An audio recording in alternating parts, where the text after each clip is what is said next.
Salam alaikum, bonsoir. Donc, le sujet,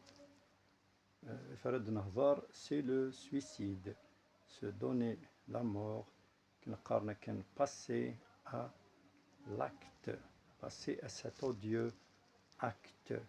Le suicide, Durkheim lui a consacré une étude, Albert Camus dans le mythe de Sisyphe, il n'y a qu'un problème philosophique sérieux, c'est le suicide. Voilà. Donc, l'islam, بالحرام ديونا فين غيمانيس كان يدينا ربي ولا تقتلوا أنفسكم إن الله كان بكم رحيما ومن يفعل ذلك عدوانا وظلما فسوف نصليه نارا وكان ذلك على الله يسيرا.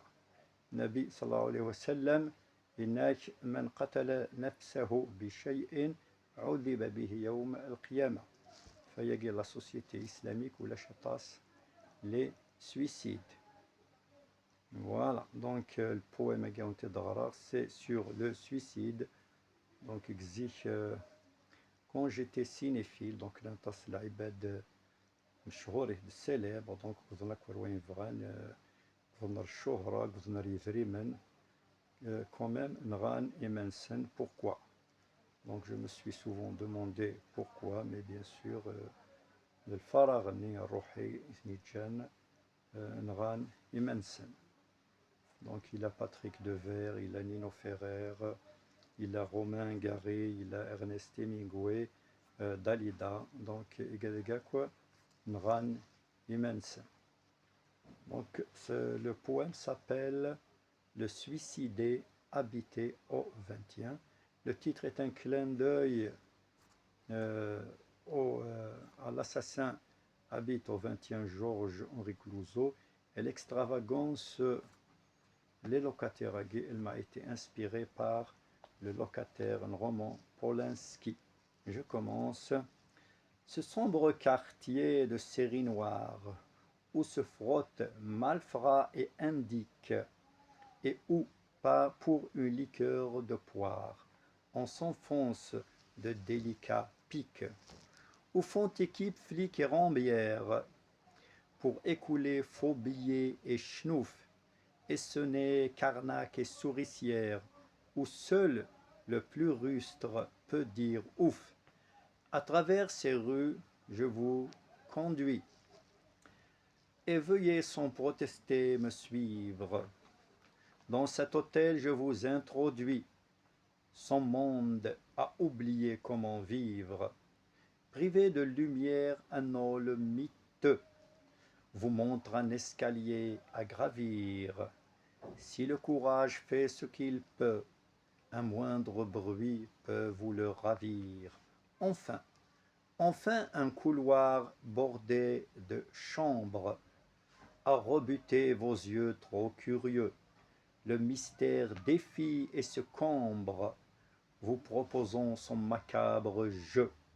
Voici d'extravagants locataires, un vieux bidasse opaque claudiquant, versé dans l'art de ne pas se taire, mijotant des plans et attaquant.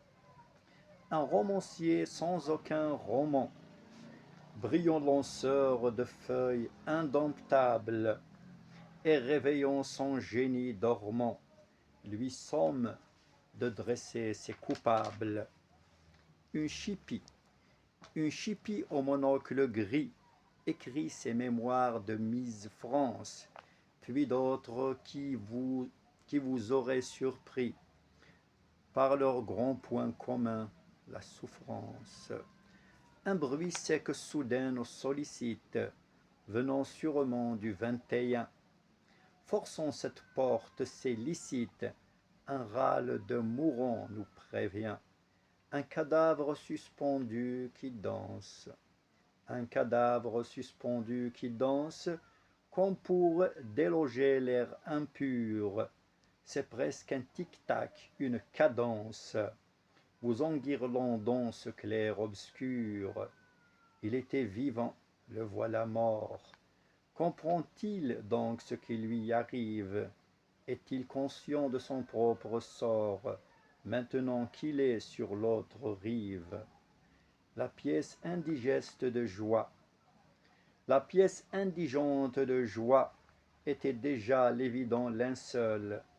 S'il n'a pas choisi la bonne voie, c'est pour avoir été toujours seul.